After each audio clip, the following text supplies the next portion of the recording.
warahmatullahi wabarakatuh. Perkenalkan, nama saya Maret Wios Witodo. Saya CKP Angkatan 11 Kabupaten Malang. Saya mengajar Mapel PJOK di SD Negeri 1 Rejosari, Kecamatan Pantur. Pada kesempatan kali ini, saya akan mendefinisikan budaya positif di sekolah kami. Mari kita ikuti.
Bismillahirrahmanirrahim. Assalamualaikum warahmatullahi wabarakatuh.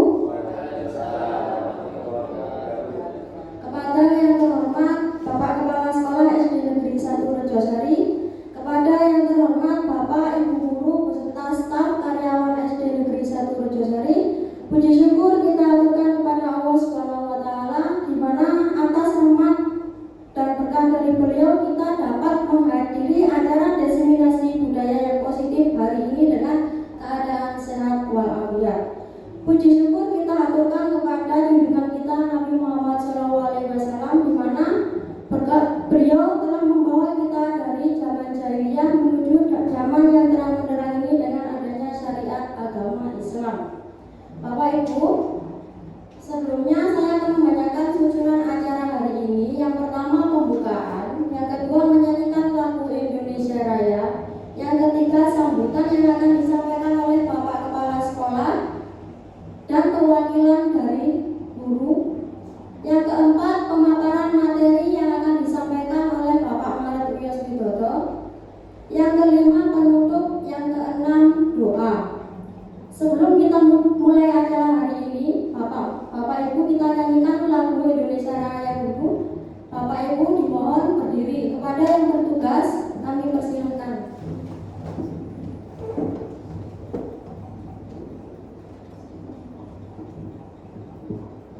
Hiduplah Indonesia Raya.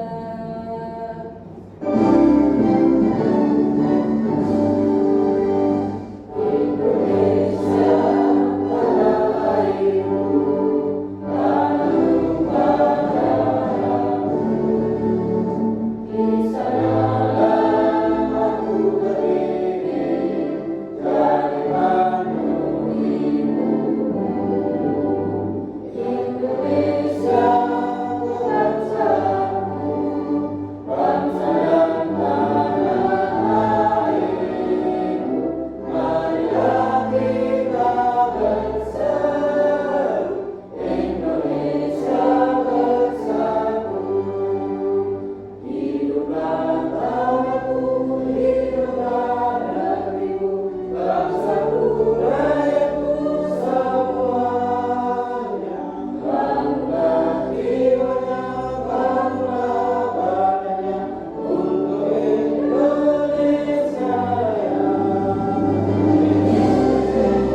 Sudah, Miss? Lanjut. Assalamualaikum warahmatullahi wabarakatuh. A'udzu billahi minasyaitonir rajim. Bismillahirrahmanirrahim.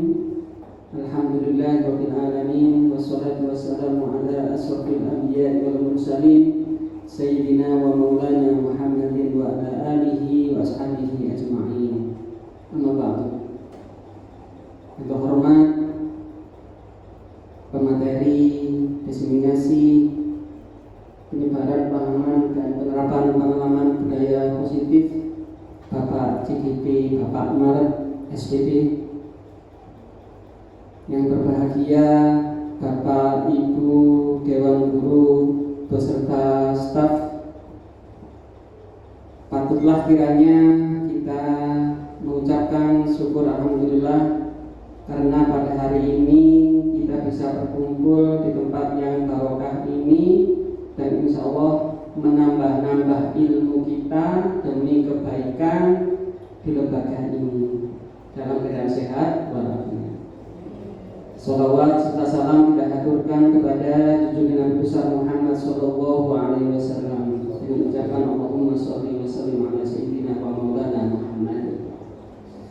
Bapak Ibu yang saya hormati, hari ini kita akan mendengarkan bersama-sama pemaparan materi terkait diseminasi budaya positif di sekolah, khususnya di lembaga SD tercinta kita.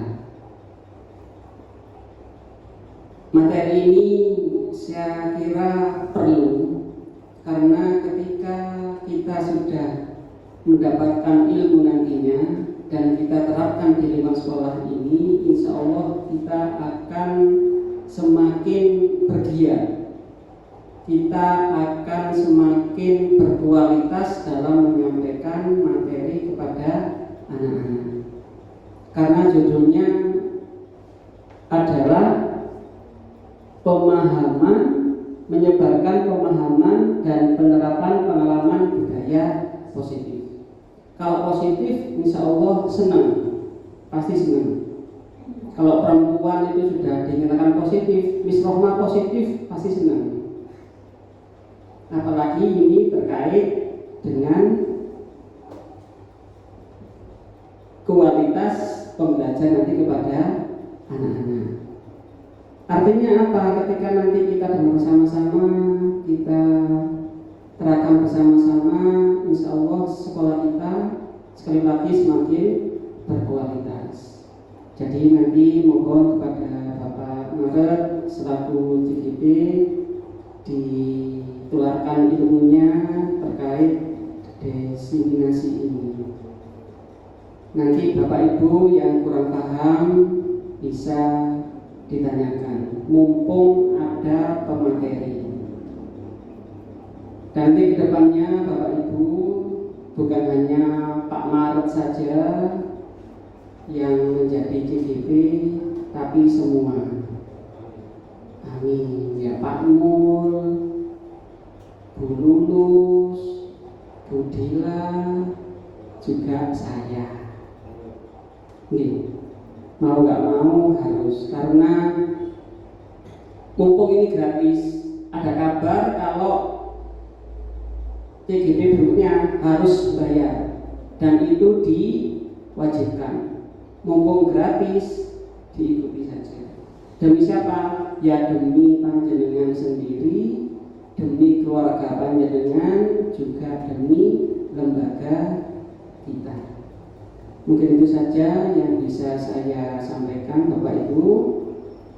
Mudah-mudahan CGP-nya Pak Maret sukses selalu, diberikan kemudahan dan kelancaran, dan lulus dengan maksimal. Terima kasih, mohon maaf. Wassalamualaikum warahmatullahi wabarakatuh.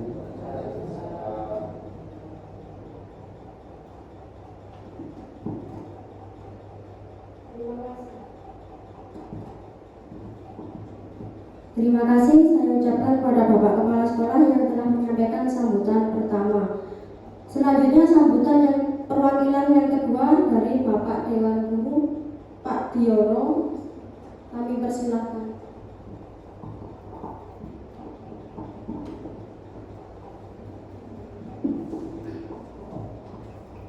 Terima kasih ucapkan kepada pembawa acara yang telah memberikan waktu kepada saya. Assalamualaikum warahmatullahi wabarakatuh. Bismillahirrahmanirrahim. Alhamdulillah, syukurillah, wala hawla wala quwwata illa billah. Amma ba'du. Yang saya hormati Bapak Kepala Sekolah SD 1 Josari, Bapak Ibu Dewan Guru, peserta, dan yang berhormat ini yang spesial pemateri yaitu Bapak Martis Dr. Tanpa mengasih sebagai Allah SWT, di mana pada pagi dan menjelang siang ini kita masih bisa bertatap muka bersilaturahim di antara kita semuanya dalam silaturahim. Kita patut syukur itu. Yang kedua, salawat juga salam kita terhormat jujur kepada kita, teladan kita semuanya, Nabi Muhammad SAW. Mudah-mudahan detik ini sampai yaumul kiamat kita masih mengharapkan syafaat semuanya. Amin. Bapak Ibu hadirin hormati, alhamdulillah pada hari ini merupakan hari spesial doa kita, lembaga kita SD 1 Josari, yang mana pada hari ini ada acara yang begitu spesial, khususnya lembaga kita, yaitu sesiminasi atau pemaparan dari pemateri nanti, yang mana judulnya adalah menyebarkan pemahaman dan penerapan pengalaman budaya positif. Nah, saya mengutip cuma budaya positif saja. Tentunya ini sangat berimbas pada nanti pelaksanaan atau praktisnya kepada lembaga kita, terutama yaitu pada anak didik kita.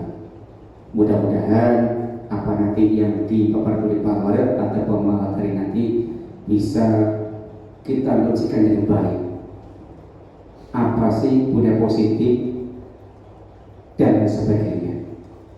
Untuk itu kami sebagai perwakilan dari Bapak Ibu Guru Dewan Peserta di Lembaga SD 1 Josari ini mengucapkan terima kasih sekali kepada pemateri, yang mana hal ini merupakan sumbangan atau kontribusi yang sangat-sangat baik, khususnya kepada lembaga SD Negeri 1 Josari. Dan alhamdulillah apa yang nanti disampaikan oleh pemateri kita bisa mengimplementasikan kepada anak didik kita terutama. Ini yang paling penting. Yang kedua itu lingkungan sekitar kita, karena apa, kita semua tentunya sangat berinteraksi dalam arti saling berhubungan dengan masyarakat sekitar. Itu tanpa masyarakat kita tentunya kita juga tidak ada apa-apanya di sini, karena beliau juga sebagai penopang, ya, penopang eksistensi kita di lembaga ini. Bapak Ibu hadirin yang kehormati, sepeda ya, kami ucapkan terima kasih kepada pemateri nanti. Apa yang disampaikan mudah-mudahan dapat berkah dari Allah Subhanahu wa Ta'ala dan bermanfaat bagi semuanya. Amin. Mungkin itu bisa saya sampaikan, kurang lebihnya kami mohon maaf. Ihdinas siratal mustaqim. Wassalamualaikum warahmatullahi wabarakatuh.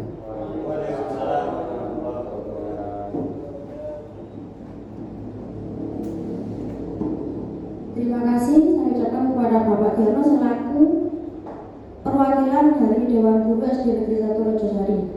Selanjutnya acara ini pemaparan materi diseminasi budaya positif yang akan disampaikan oleh Bapak Martius Widodo. Waktu dan tempat saya persilahkan.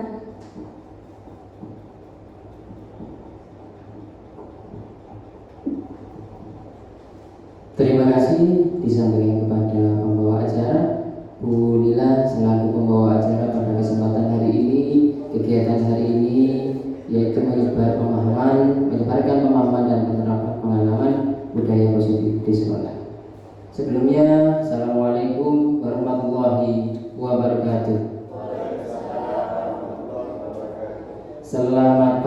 menjelang siang kami sampaikan, kami haturkan kepada Bapak Ibu Dewan Guru yang beragama non-Muslim.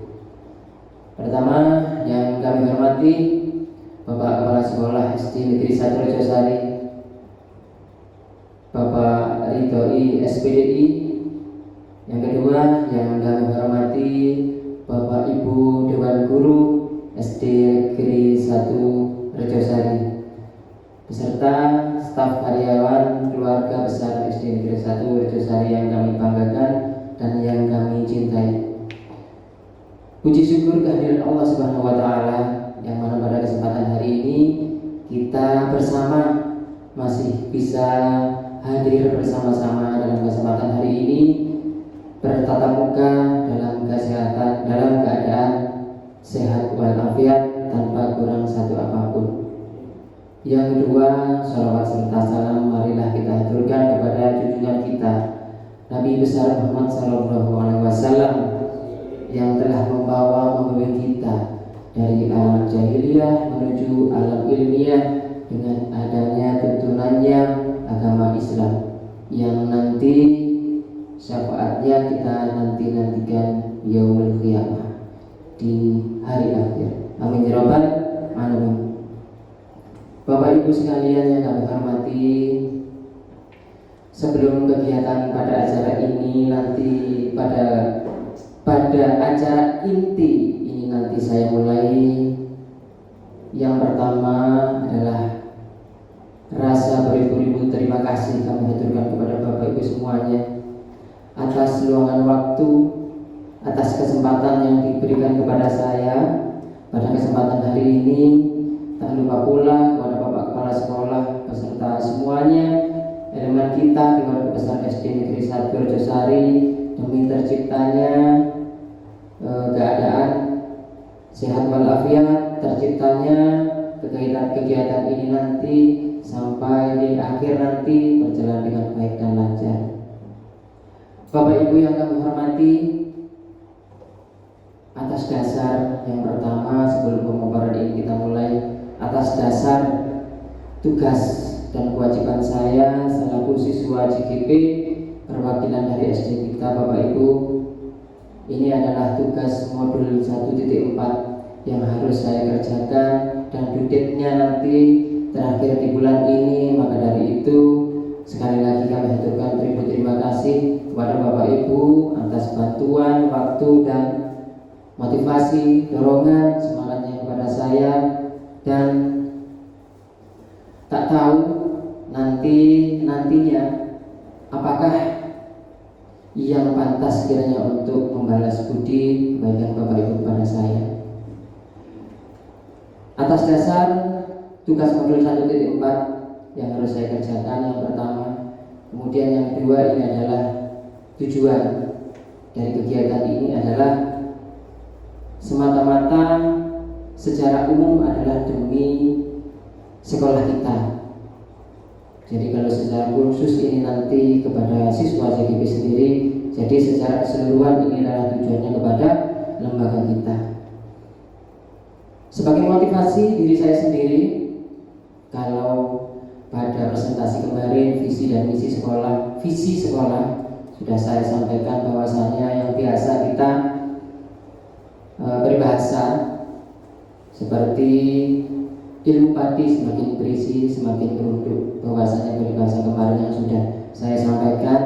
Kemudian marilah kita ganti supaya budaya kita bertambah, supaya budaya kita lebih baik lagi. Kita ganti seperti apa? Semakin berisi, semakin bagaimana kita mau berbagi. Dan mudah-mudahan keberbagian ini nanti bisa secara ikhlas diterima di dalam hati. Amin ya rabbal alamin. Amin ya rabbal alamin. Tujuannya adalah jelas. Yang pertama, secara khusus ini dari saya sendiri untuk menyelesaikan tugas dan visi dari saya sendiri, yaitu umumnya kepada lembaga kita SD Negeri 1 Rejosari, supaya nantinya setelah pemaparan atau penyebaran pemahaman ini, budaya positif yang tadi sudah disampaikan oleh Bapak Kepala Sekolah dari Pak Ridhoi dan kemudian dari perwakilan Dewan Guru Pak Tiono, supaya nantinya budaya positif ini bisa diimplementasikan di sekolah kita. Terima kasih. Sebelum kegiatan ini inti saya sampaikan, alangkah baiknya Bapak Ibu, mari kita sambil supaya tidak ngantuk. Seperti biasa, Bu Siti jangan sampai ngantuk seperti kemarin, ya. Sambil ya, sambil senyum tidak apa-apa, supaya tidak ngantuk, supaya nanti waktunya ini sebetulnya panjang, Bu Siti. Nah, nanti kisaran 1 jam lebih. Nah, supaya tidak terasa bahwa 1 jam itu lama, maka monggo Pak Mul sambil diminum. Untuk minuman-minuman lain besok lagi, Pak. Kita tambah lagi kegiatan lagi yang lebih wow lagi. Bapak Ibu Dewan Guru SD Negeri 1 Rejosari yang kami hormati, sebelum kita mulai, seperti biasa, ini tata cara bahwasanya kalau saya dididik dan dibimbing oleh rekan-rekan PP, fasil saya, biasakan Pak Maret kalau di dalam rapat, di dalam apapun es breakingnya dipakai. Es breaking itu nopo Bu? Es itu anyes, breaking jadi break sementara waktu itu tadi supaya kita segar. Bu Nina kalau tadi nundut kepalanya sekarang agak sudah segar, ya. Alhamdulillah. Es breakingnya ini nanti kita rangkai kata saja, huruf saja. Maksudnya bagaimana Pak Maret? Nah, ini nanti satu persatu dari Bapak Ibu Dewan Guru akan kebagian sambung huruf yang bertema tentang buah. Contohnya bagaimana? Misal diawali dari Bapak Kepala Sekolah. Buah pisang akhirannya adalah huruf G. Pisang akhirannya adalah huruf G. Nah, huruf G itu nanti dilanjutkan oleh Pak Tiono, yaitu buah yang kata depannya juga huruf G. Buah apakah yang depannya adalah G? Gondorukem. Misalnya Bu, seperti itu. Kan bahasa Jawa. Nggak boleh bahasa Jawa, Bu. Nanti bahasa Jawa tidak sendiri. Kita pakai bahasa Indonesia. Bagaimana Bapak Ibu sudah dipahami, ya? Iya, bisa kita mulai. Yang ketiban campur hari ini yang duluan, yaitu kira-kira yang identik dengan bulan 8 siapa, ya? Bu Nila sendiri, ya? Oh bukan, Bu Nila bulan apa, Bu? Oh bulan 10. Oh alhamdulillah, 2 bulan lagi takdirnya jangan lupa, ya? Terima kasih sekali. Dimulai dari Bapak KS dulu. Monggo Pak, buah apa dulu? Kelapa akhiran A. Dilanjut Pak. Anggur akhiran R. Dilanjut. Saya sendiri, ya. R. Rambutan. Iya, rambutan. Dilanjut Ibu Nila, akhiran N. Nanas. Dilanjutkan akhiran S, Pak Mul. Strawberry akhiran I, Pak Di. Buah apa yang diawali dengan huruf I? Ada tidak? Huruf I. Kita pikir dulu, kita bantu Bapak Ibu. Buah hilang. I atau Y? I atau Y boleh. I hampir sama jadi dengan Y boleh. Y, kira-kira Y buah apa Pak? Y enggak ada. Pakai bahasa Inggris boleh, bahasa Jawa boleh, boleh cerita. Buah I. Kira-kira apa Bapak Ibu ada yang tahu buah I? Buah irama. Tidak ada buah irama yang enggak apa-apa. Macet dari Pak Di, mohon maaf Pak Di, jatah untuk Pak Di nanti kita cut dulu untuk Pak Di karena tidak bisa menjawab. Teman-teman Bapak Ibu. Seperti itu.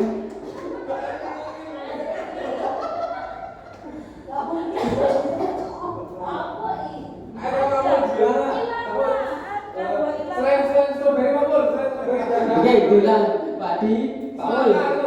S. Dimulai dari S, Pak Mul, monggo. Semangka.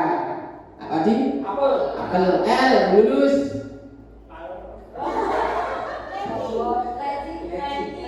I mana? Habis kita. D. Sekiranya untuk sebagainya kita lanjutkan dalam acara pertemuan selanjutnya. Terima kasih, mohon tepuk tangan Bapak Ibu. Kalau sekiranya nanti kalau diisi es briefing terus, mungkin 2 jam masih kurang. Sekiranya dari es briefing ini kita sudah bisa menyegarkan refresh kepala kita, dan sekarang kita bisa fokus ke penyebaran pemahaman dan penerapan pengalaman budaya positif. Bapak Ibu, ini yang ada di depan anak jenengan, mohon maaf kalau mohon izin ada di depan sendiri seperti itu hasil karyanya Bu Gila kemarin, Bu. Nah, terima kasih banyak, kemarin sudah dicepretkan dan sekarang saya berada di depan berproses seperti itu. Pak Marat buka es itu gini loh. Nah, itu sudah saya praktekkan Pak Bu Gila. Terima kasih, nggih. Ya, sami-sami. Kemudian selanjutnya budaya positif. Kira-kira dari Bapak Ibu untuk budaya positif ini terlintas apa dari kalimat budaya positif? Nah, yang jelas Bapak Ibu sudah punya gambaran tersendiri yang tentunya nanti kita aplikasikan, kita implementasikan kepada sekolah kita. Nah, maka dari itu budaya positif, kandungan dari budaya positif atau inti isi dari budaya positif yang lebih terkait kepada sekolah kita itu seperti apa, Pak? Seperti ini. Konsep inti budaya positif. Yang pertama isinya adalah perubahan paradigma positif. Ada disiplin positif. Ada nilai-nilai kebajikan. Ini yang seringkali nilai-nilai kebajikan ini yang seringkali salah baca. Nilai-nilai kebijakan. Kebanyakan seperti itu dari teman-teman yang lain. Teman-teman saya pun juga banyak yang nilai-nilai kebijakan. Tapi yang dimaksud adalah nilai-nilai kebajikan. Jadi konsep inti dari budaya positif adalah beberapa komponen yang nantinya akan saya paparkan satu persatu. Kemudian ada kebutuhan dasar manusia. Nah, sekiranya kebutuhan dasar kita itu sama apa enggak? Nah, itu nanti bisa ditanyakan. Kita bisa berdiskusi bersama. Nah, sekiranya nanti waktunya cukup, kayaknya kalau untuk kegiatan ini 1 jam saya kira masih kurang cukup, tidak apa-apa. Jadi nanti kita selesaikan sekiranya yang poin penting-penting itu saja. Kemudian motivasi perilaku manusia, ini adalah salah satu konsep inti juga yang termasuk ke dalam budaya positif. Kemudian posisi kontrol guru, ini yang paling penting karena pembahasan di modul 1.4 kemarin yang paling ditekankan ini tentang guru dan murid. Jadi posisi kontrol guru ini nanti kita di mana?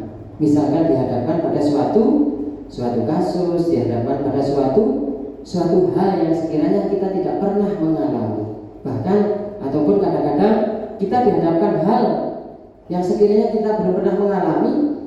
Nah, dari situ bagaimanakah cara penyelesaiannya? Apakah kontrol guru sebagai salah satunya contoh manajer? Seperti apa kontrol guru sebagai manajer? Langkahnya seperti apa? Kita nanti kita bahas bersama-sama. Kemudian ada keyakinan kelas. Keyakinan kelas ini adalah yang lebih spesifik lagi. Ini diturunkan dari peraturan. Nah, kenapa Pak keyakinan kelas? Iya, karena keyakinan ini adalah yang final, yang lebih universal, lebih dikenal dan kata-katanya lebih fleksibel dan katanya lebih lugas lagi. Bukan peraturan. Kalau peraturan kelas ada, disiplin kelas ada, yang ini yang paling terakhir adalah keyakinan kelas. Bedanya di mana Pak? Misalkan ada pertanyaan seperti itu. Peraturan, bahasan atau kata-kata yang ada dalam peraturan adalah tidak boleh makan di dalam kelas. Itu adalah sebuah peraturan. Jadi yang jelas kalau peraturan di depannya itu pasti ada kata-kata tidak boleh. Nah, seperti itu. Tapi kalau sudah menjadi keyakinan tidak boleh tadi bagaimana? Misalkan tidak boleh nyontek di dalam kelas. Bahasanya yang menjadi keyakinan kelas bagaimana? Belajar secara mandiri, salah satunya seperti itu. Jadi dari lulus tadi ada dilarang, hampir sama itu sebuah larangan atau tidak boleh. Jadi bahasanya yang tidak boleh tadi diubah menjadi kalimat yang bentuknya positif. Itu yang disebut keyakinan kelas. Dan keyakinan kelas ini nanti yang dimaksud adalah bukan keyakinan seolah-olah ditanamkan oleh Bapak Ibu, Dewan Guru. Kalau yang bersifat seperti itu sama halnya dengan sebuah goresan tinta kepada kain batik yang mudah luntur, misalkan seperti itu. Jadi sama halnya kalau penanaman itu ditanam oleh seorang guru atau orang lain yang sifatnya mudah luntur. Tapi yang dimaksud keyakinan kelas ini adalah kesepakatan kita bersama. Kita dengan murid kita, dengan Bapak Ibu Dewan Guru kita, yang disepakati bersama, yang timbul dari intrinsiknya masing-masing. Itu yang dimaksud keyakinan kelas. Jadi seolah-olah kesepakatan imam timbul sama hatinya dewi-dewi, timbul dari hatinya sendiri-sendiri. Secara otomatis kalau timbul dari hatinya, jikalaupun dia melanggar dan lain sebagainya, yang dimaksud adalah supaya ini gampang iling, karena rumongso gawe. Seperti itu sekiranya untuk keyakinan kelas. Dan terakhir ini ada segitiga restitusi. Ini yang seringkali Bapak Ibu semuanya seringkali kita dengar. Segitiga restitusi adalah segitiga pemecahan sebuah kasus masalah. Bisa diterapkan di sekolah, bisa diterapkan di keluarga, bisa diterapkan dimanapun juga. Segitiga restitusi. Nah, segitiga restitusi ini ada 3 komponen yang nantinya kita juga akan lihat bersama-sama. Kemudian selanjutnya ada pembelajaran dengan paradigma baru yang sudah saya sampaikan tadi. Flashback kalau berbicara tentang mengenai pembelajaran, flashback pada pembelajaran dari tahun ke tahun. Ini sekilas saja.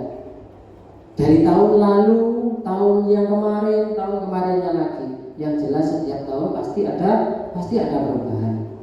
Nah, maka dari itu yang dimaksud pembelajaran dengan paradigma baru ini, kita bisa menyesuaikan dengan apa yang dibutuhkan oleh siswa di sekolah kita tersebut. Bahkan karena di sini pada dasarnya adalah acuannya pembelajaran yang berpusat kepada peserta didik. Jadi di sini paling tidak kita harus fokus kepada kebutuhan belajar peserta didik kita masing-masing. Maka dari itu pembelajaran dengan paradigma baru ini disebutkan bahwa pembelajaran dengan paradigma baru merupakan pembelajaran yang dirancang berdasarkan prinsip pembelajaran berdiferensiasi. Maksudnya berdiferensiasi ini seperti apa, Pak? Ini contoh gamblang saja. Suatu contoh berdiferensiasi. Difference, berbeda, keberbedaan. Jadi supaya pembelajaran itu ono bedane. Saya kaitkan kepada pembelajaran saya. Misal pembelajaran pada umumnya kalau PJOK di dalam kelas, supaya lebih betul, ya paling tidak harus ada di luar kelas. Dengan ketentuan yang sudah ditentukan, model pembelajaran, tata caranya, prakteknya, seperti itu. Nah, sehingga peserta didik belajar sesuai dengan kebutuhan berdasarkan tahap perkembangan sesuai teori psikologi modern untuk mewujudkan profil belajar Pancasila. Jadi kita garis bawahi bahwasanya pembelajaran dengan paradigma baru ini adalah sebuah alat supaya kita bisa mewujudkan profil belajar Pancasila di lingkup lembaga kita. Itu Bapak Ibu. Kemudian yang ada di samping ini adalah profil pelajar Pancasila. Ini tidak saya sebutkan, kita baca saja karena profil ini ada 6. Profil pelajar Pancasila: beriman bertakwa kepada Tuhan Yang Maha Esa yang pertama. Ini sampai dengan poin 6 bergotong royong yang ada di sebelah sana. Next saja. Miskonsepsi tentang teori kontrol. Ini yang sudah saya kaitkan tadi tentang teori kontrol. Yang dimaksud teori kontrol ini adalah dihadapkan kepada kita sebagai pendidik. Nah, bahasanya kalau dalam bahasa sekarang bukan pendidik lagi, pembelajar atau pembelajar. Kita sebagai guru adalah pembelajar. Jadi miskonsepsi tentang teori kontrol, konsep-konsep yang salah, berarti mesti salah, tidak, ya, misrahman tak benar, ya, miskonsepsi tentang teori kontrol. Ilusi guru mengontrol murid, diilusikan di sini seperti ini. Katakanlah kalau guru itu sebagai dalang, murid itu wayangi. Jadi murid seolah-olah secara keseluruhan, mungkin kalau kita flashback ke tahun-tahun yang lalu, ini adalah murid sebagai wayang. Ini semua jadi guru, asalnya seperti itu. Tapi yang ditekankan di sini adalah tidak seperti itu. Maka dari itu izinkan kami berbagi ilmu-ilmu ini kepada Bapak Ibu guru semua supaya nanti kita bersama-sama bisa memperoleh manfaatnya. Ilusi bahwa semua penguatan positif efektif dan bermanfaat. Bagaimana gambarannya seperti ini? Ilusi bahwa semua penguatan positif efektif dan bermanfaat. Seorang guru memberikan ilusi bahwa semua pengetahuan yang diberikan semua guru kepada muridnya itu adalah selalu efektif dan positif dan bermanfaat. Apakah selalu seperti itu? Sekiranya nanti kalau kita pelajari selanjutnya tidak. Nah, lagi ada ilusi bahwa kritik dan membuat rasa bersalah mampu menguatkan karakter. Apakah seperti itu kira-kira? Kritik dan membuat rasa bersalah. Suatu kasus seorang anak, kasusnya adalah dalam pembelajaran di dalam kelas makan atau dalam kelas jahil kepada temannya. Kemudian prosesnya untuk memproses anak-anak seperti itu bagaimana? Membuat rasa bersalah kepada anak tersebut. Nah, mampu menguatkan karakter. Kira-kira mampu tidak karakter yang seperti itu dikuatkan? Nah, kita lanjutkan. Yang bawah ada ilusi bahwa orang dewasa berhak memaksa, kurang hanya tadi di bawah Pak Adi, apelnya dipakai ini hilang dikai apel di bawah Pak Adi karena tadi Pak Adi nggak kebagian, I-nya nggak bisa jawab. Dikasih apel saja nih Pak? Siap, terima kasih. Kita lanjutkan, halamannya juga agak banyak Bapak Ibu. Nah, merubah paradigma stimulus respon ke pendekatan teori kontrol.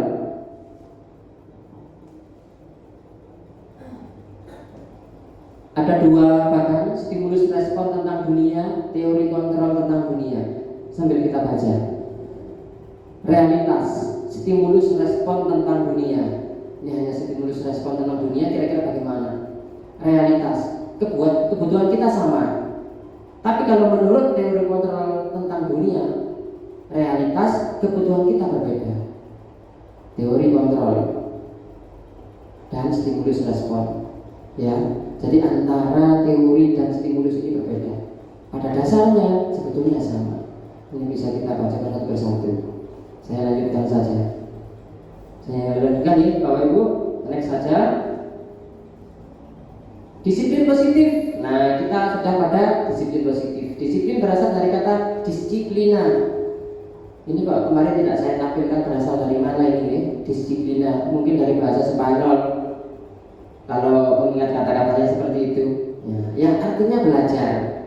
Disiplin mengacu pada disiplin diri yang memiliki tanggung jawab terhadap apa yang dilakukan berdasarkan nilai-nilai yang diyakini.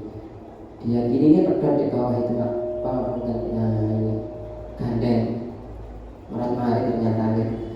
Kemudian disiplin positif merupakan salah satu cara penerapan disiplin yang bertujuan untuk menumbuhkan kesadaran serta memberdayakan peserta didik tanpa imbalan penghargaan rewards,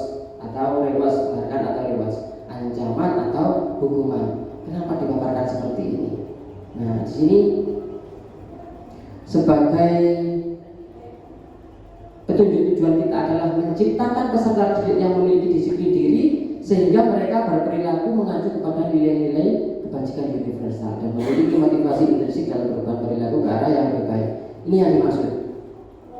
Ya, jadi disiplin positif ini adalah sebagai petunjuk kita adalah untuk menciptakan peserta didik yang memiliki disiplin sehingga yang maksudnya adalah muncul dari intrinsiknya masing-masing, muncul dari hatinya masing-masing dan bisa merubah perilaku ke arah yang lebih baik. Pelakunya siapa? Pelaku disiplin positif. Ya kita semua, elemen komponen yang ada di sekolah. Nilai kebajikan, contohnya ini salah satu nilai kebajikan. Disiplin positif mengandung atau menilai ada nilai-nilai kebajikan tadi, bukan kebijakan tapi kebajikan. Nilai yang disepakati bersama, lepas dari suku, bangsa, agama, bahasa manapun latar belakangnya. Nah, nilai kebajikan ini bagaimana Pak? Nilai kebajikan itu terserah, artinya terserah dilimpahkan kepada kita sepakati bersama. nilai apa yang mau kita ambil yang sifatnya nanti positif. Nah, nilai yang disepakati bersama ini tentunya lepas dari suku bangsa, agama, bahasa maupun latar belakang. Contoh, nilai kebajikan institusi atau organisasi. Profil pelajar Pancasila. Nah, ini nilai kebajikannya. Jadi katakanlah kita disuruh merumuskan. Jadi merumuskan nilai kebajikan yang nantinya kita rumuskan secara bersama-sama. Seperti apa? Contohnya itu nanti kita bisa laksanakan di lain waktu. Profil pelajar Pancasila tadi ada 6. Nah, ini beriman, bertakwa, sampai yang terakhir gotong royong. Kemudian nilai kebajikan menurut IPO, Primary Years Program, PYP.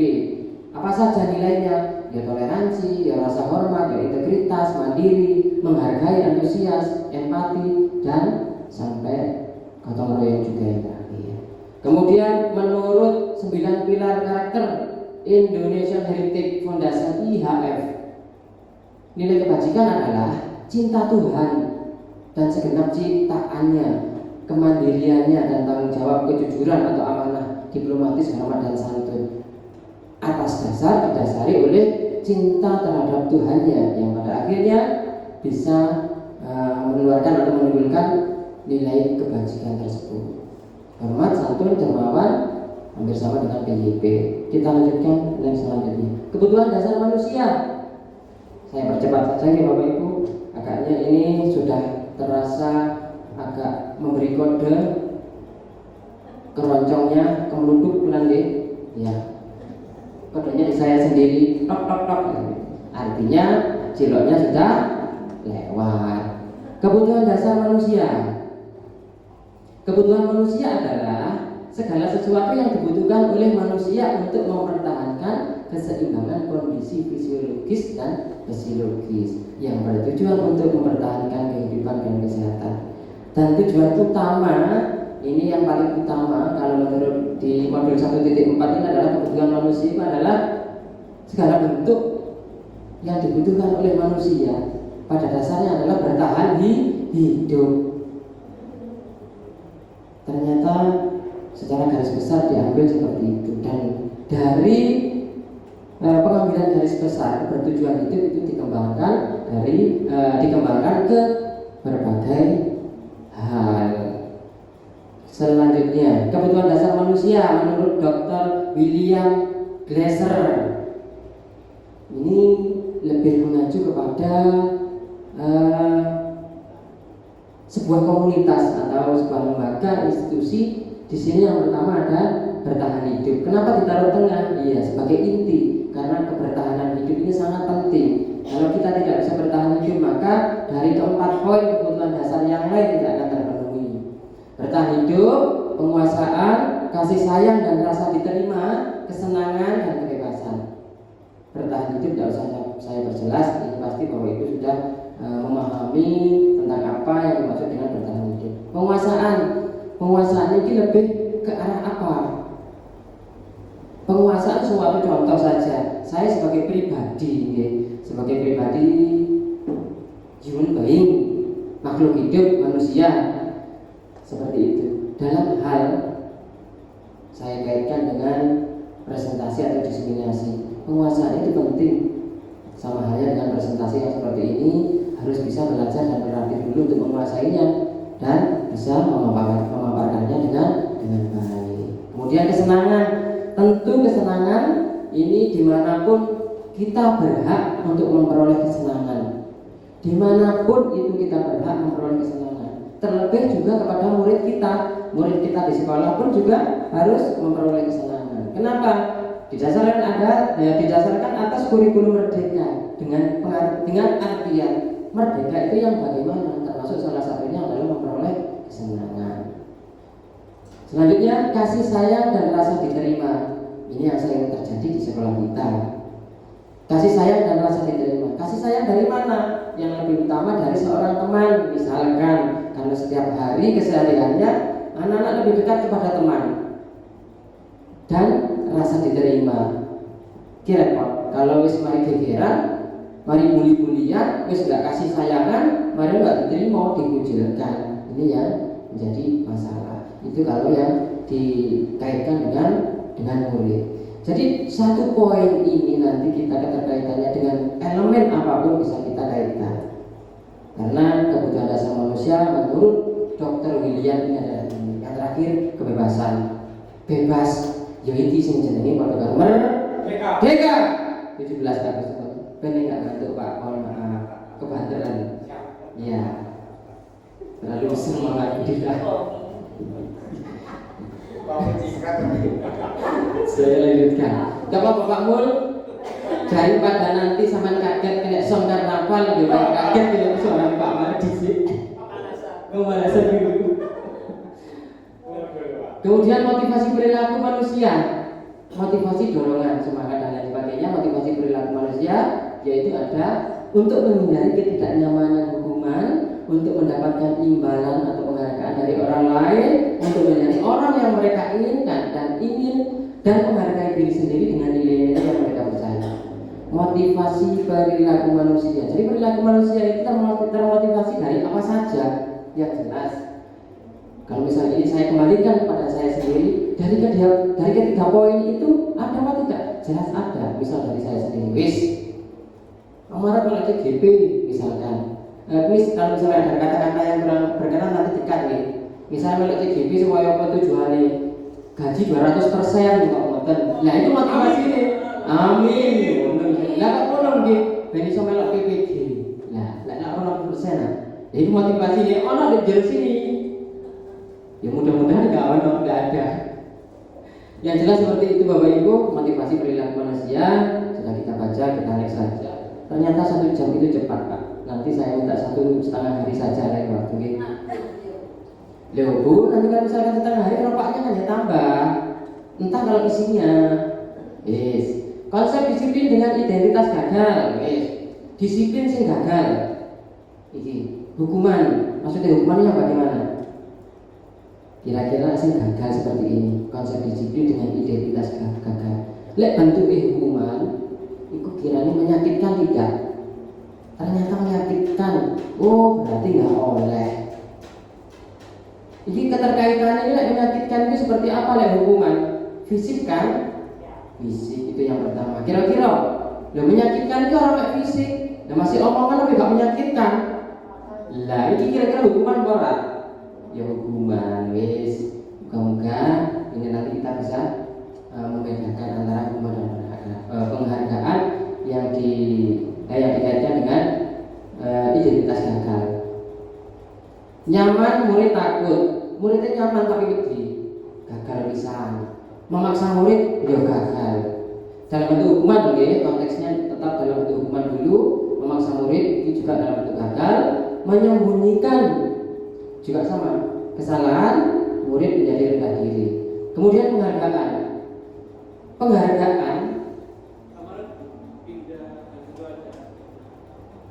kenapa? Oh iya, saya takut sebetulnya kalau di depan aku dinilai Pak.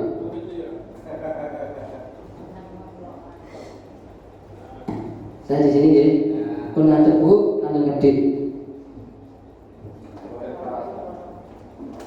Penghargaan.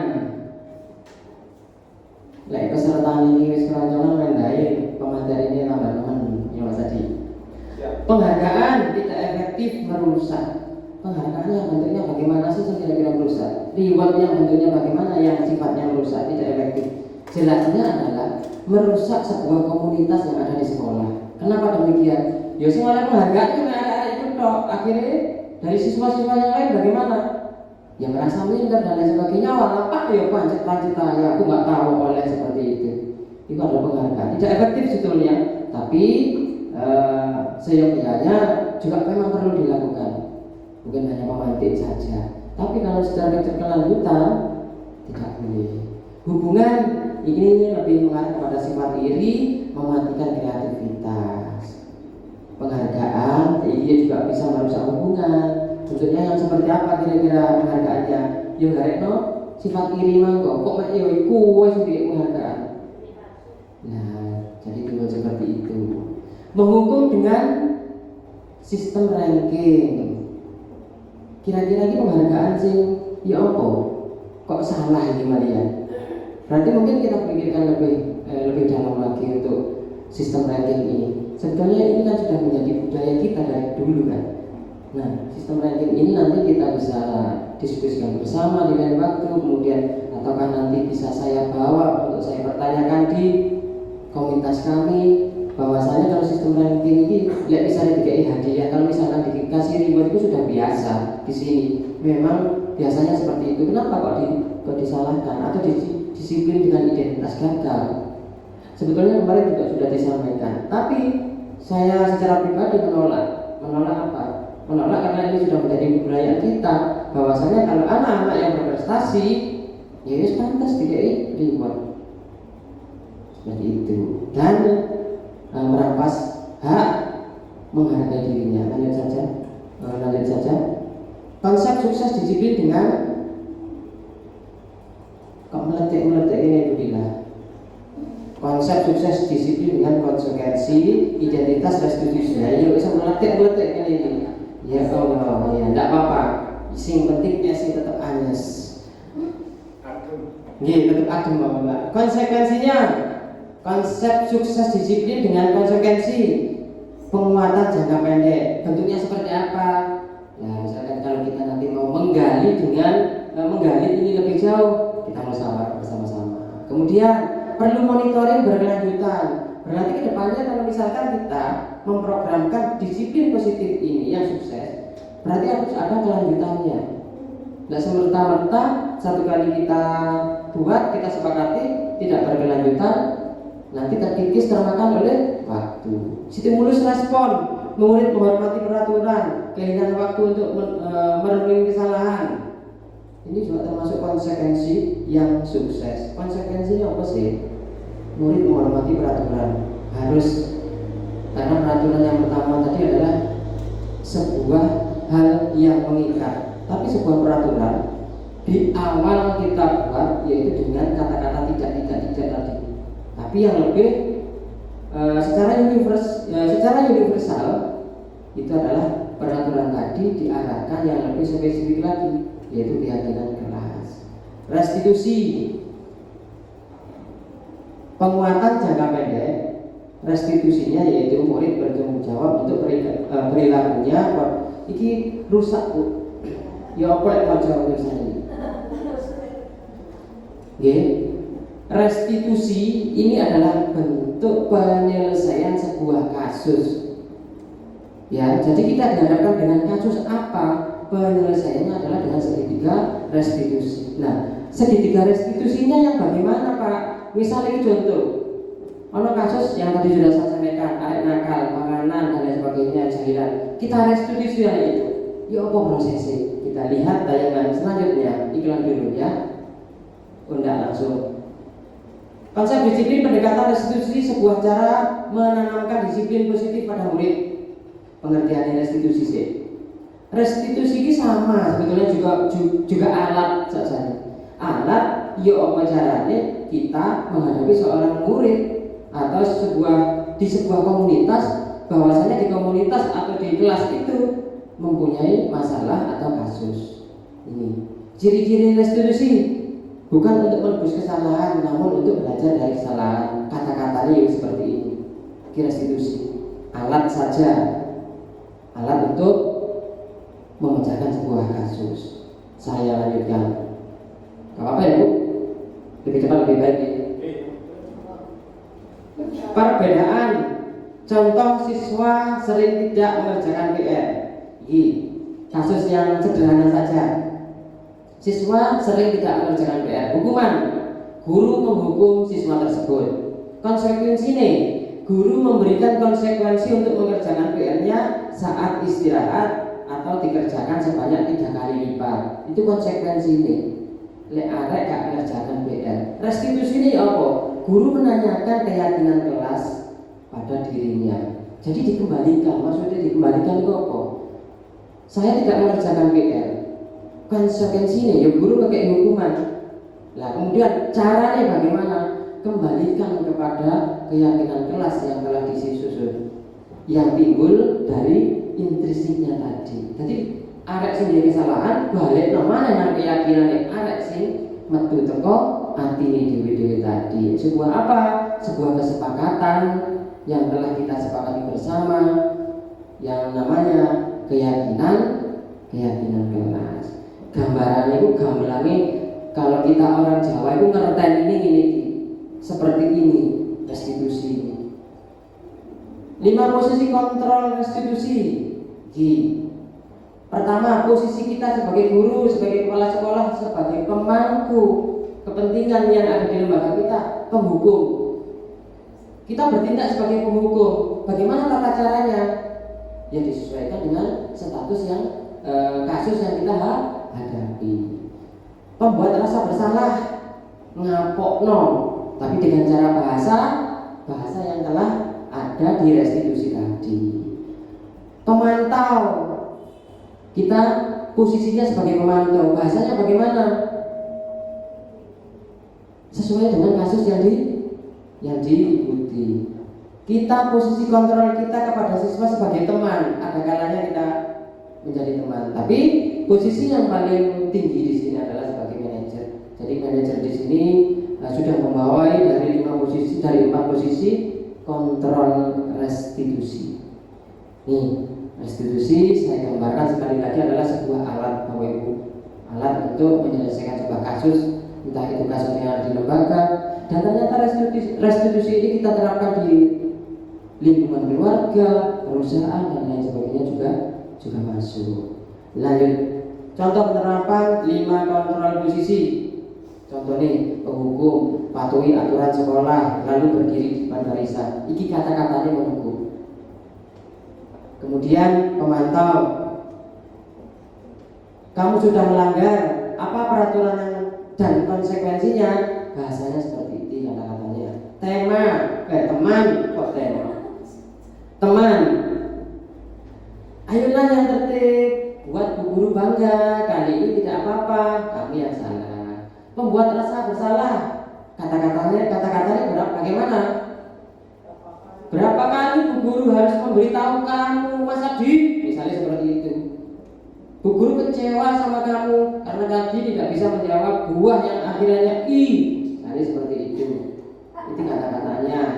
Manajer, apakah kamu tahu kesalahanmu? Secara harus kita kembalikan karena posisi manajer ini sudah memahami, sudah isinya jero manajer itu soal instruksinya sebuah keyakinan kelas tadi. Apakah kamu tahu kelas kesalahanmu?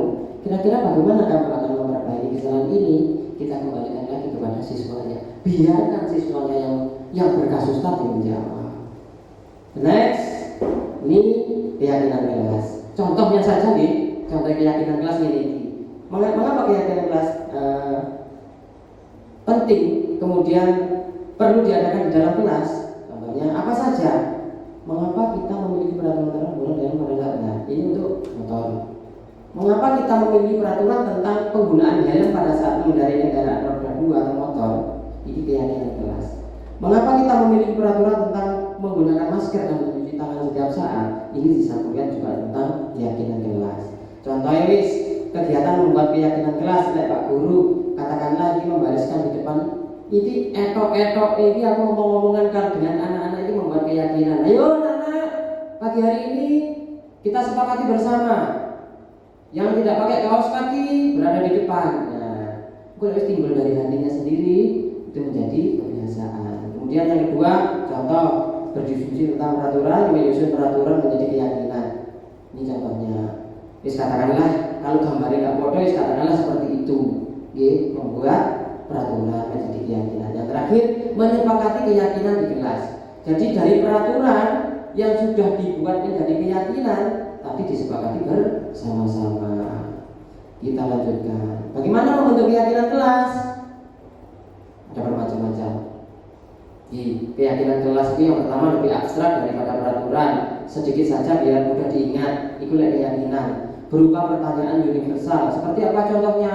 Nggak sampai 1 jam nanti. Dapat diterapkan di kelas. Bersedia meninjau kembali keyakinan kelas dari waktu ke waktu supaya tidak kemakan waktu. Dibuat dalam bentuk positif. Semua warga kelas hendaknya ikut berkontribusi dalam pembuatan keyakinan. Lanjut, contoh keyakinan kelas yang dapat diterapkan. Ini contohnya sing wis tadi. yang saya ambil sendiri yang kemarin alhamdulillah sudah di ACC sama PP dan fasilitator. Ini contohnya keyakinan kelas. Jadi tidak menggunakan kata peraturan lagi. Kalau peraturan itu tidak boleh, itu peraturan. Tapi yang namanya keyakinan kelas bahasanya adalah saling menghormati dan menghargai. Berarti dari poin 1 ini membawai apa? Kalau misalkan kita jabarkan ke peraturan, tidak boleh mengejek. Nah, bahasanya yang lebih lugas, saling menghormati. Yang kedua, dan sampai nomor 10, bersikap jujur, menjaga kelas, menjaga keputusan, dan seterusnya. Contoh keyakinan kelas.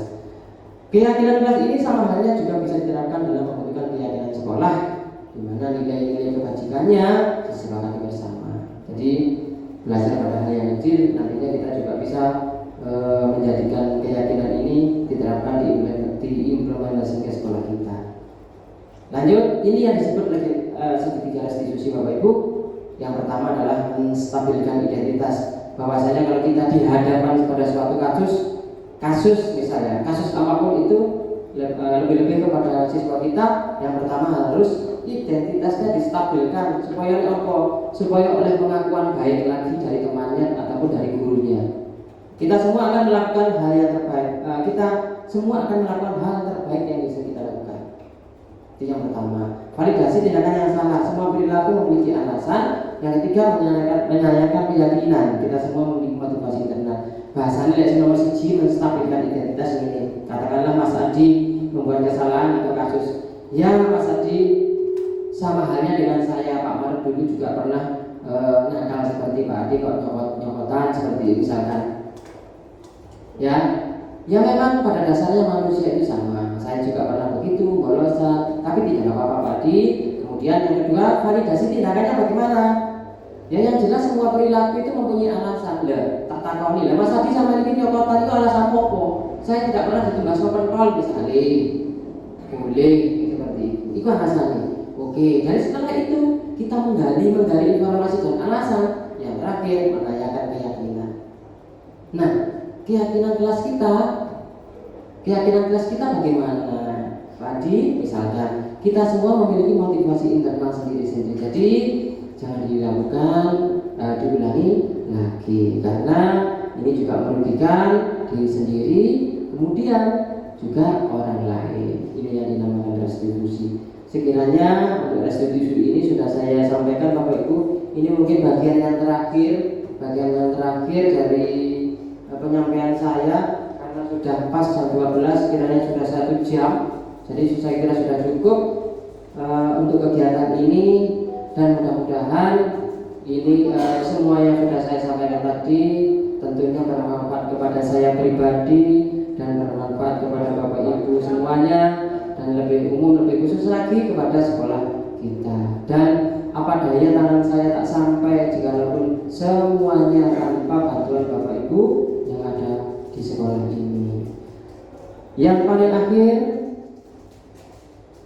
thank you, terima kasih yang sebesar-besarnya kami sampaikan kepada Bapak Ibu atas berjalannya kegiatan kita hari ini. Dan sekiranya sebetulnya ini ada kegiatan refleksi umpal balik, hanya saja nanti kita sikapi saja Bapak Ibu. Saya berikan setelah kegiatan ini, saya berikan kertas satu persatu, boleh, ataukah ini nanti di model umpan balik seperti tanya jawab, ataukah tapi sebetulnya yang saya takutkan sendiri mengenai waktu. Maksudnya Pak Maret nggak enak kalau sampean perkara waktu. Kalau misalkan dibuat tanya jawab monggo, tapi karena waktu pun juga sudah menunjukkan pukul sekian, nanti juga ada sambungan dari Bu Dila ya Bu. Ada sambungan mengenai kegiatan kemarin? Ya, tidak apa-apa, kita sambil makan santai sambil kita lanjutkan. Sekiranya itu saja nih untuk umpan balik atau pertanyaan. Sekiranya cukup saja, mungkin kita sikapi untuk orek-orek di buku sebagai refleksi saja. Oke, sebetulnya itu kenapa saya sendiri sudah nggak betah. Oke, minta bantuannya nanti kepada Mas Adi untuk disampaikan yang ada di dalam bungkusan merah dan putih itu. Terima kasih Mas Haji. Demikian Bapak Ibu yang bisa kami aturkan, kurang lebihnya mohon maaf yang sebesar-besarnya apabila ada salah kata, dan mudah-mudahan kedepannya setelah kita semakin merdeka. Terima kasih. Saya akhiri. Wassalamualaikum warahmatullahi wabarakatuh.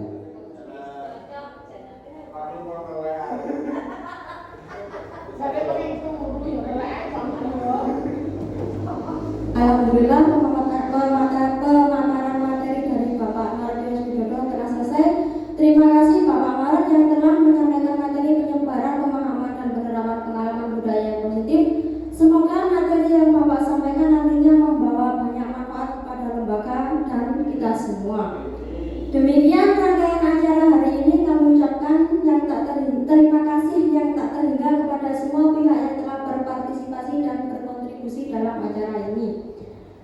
Saya selaku pembawa acara mohon maaf sebesar-besarnya jika ada salah-salah kata dan perbuatan. Selanjutnya doa yang akan dipimpin oleh Bapak Ahmad SPDI, kepada beliau dipersilahkan.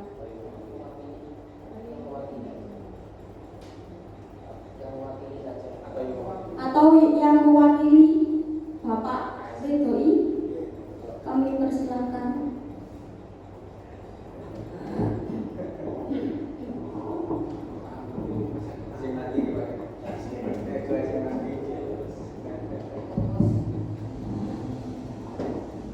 Bapak Ibu, mari kita berdoa bersama-sama sesuai dengan agama dan keyakinan kita masing-masing, dan bagi yang beragama Islam saya pagi. A'udzubillahi minasyaitonirrajim. Bismillahirrahmanirrahim. Hamdan na'imin, hamdan syakirin, hamdan muwafi ni'amahu wa yukafi'u mazidah. Ya Rabbana taqabbal minna salatana wa ruku'ana wa sujudana wa tadarru'ana wa takhassu'ana wa ta'abudana wa ta'mintasirana ya Allah ya Rabbal Alamin. Rabbana zalamna anfusana wa illam taghfir lana wa tarhamna lanakunanna minal khasirin. Rabbana ighfir lana wa liwalidayna warhamhuma kama rabbayana shighara. Ya Allah ya Maha Pengampun, ampunilah dosa-dosa kami, ampunilah dosa-dosa kedua orang tua kami, ampunilah dosa-dosa para pemimpin kami, dan ampunilah dosa-dosa guru-guru kami, ustaz-ustaz kami. Allahumma arinal haqqa haqqa warzuqna ittiba'ah wa arinal batila batila warzuqna ijtinabah. Ya Allah, tunjukilah yang benar itu tampak benar, dan tunjukilah kami untuk melaksanakannya, dan tunjukilah yang salah itu salah, dan berilah kekuatan kepada kami untuk menghindarinya. Rabbana atina fid dunya hasanah wa fil akhirati hasanah wa qina adzabannar. Subhana rabbika rabbil izzati amma yasifun wa salamun alal mursalin walhamdulillahi rabbil alamin.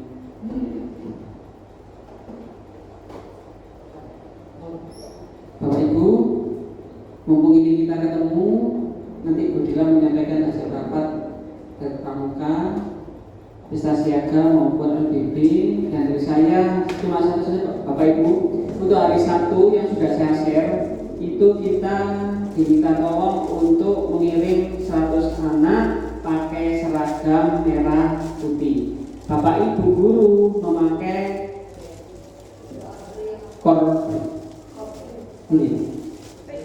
PGRI. Oh iya, partai PGRI. Bapak Ibu, katanya Bu sama Pak Cep kemarin itu kerja hari satu itu terjadwal pagi untuk kita. Karena sore hari itu kita diminta tolong, maka kita hadir sore hari saja. Bentar Bapak Ibu, terima kasih. Wassalamualaikum warahmatullahi wabarakatuh. Monggo Bu Dila. Untuk amannya berarti 456. Baik.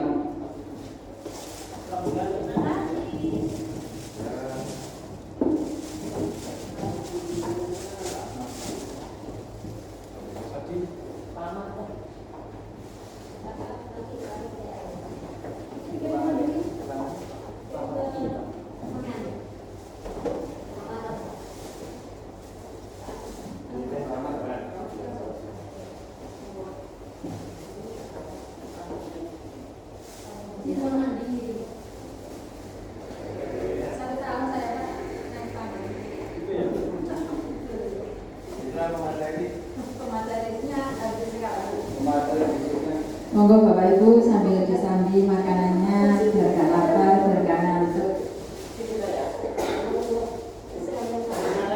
Pak Adi nyediak keluar, selalu menyunggi putar. Saya bisa menyangka bila mengadari juga. Alhamdulillah. Mohon doa restunya. Mau didoakan sebentar lagi nyusul Bu lulus PTG. Kalau guru penggerak insya Allah saya belum siap. Enggak Pak?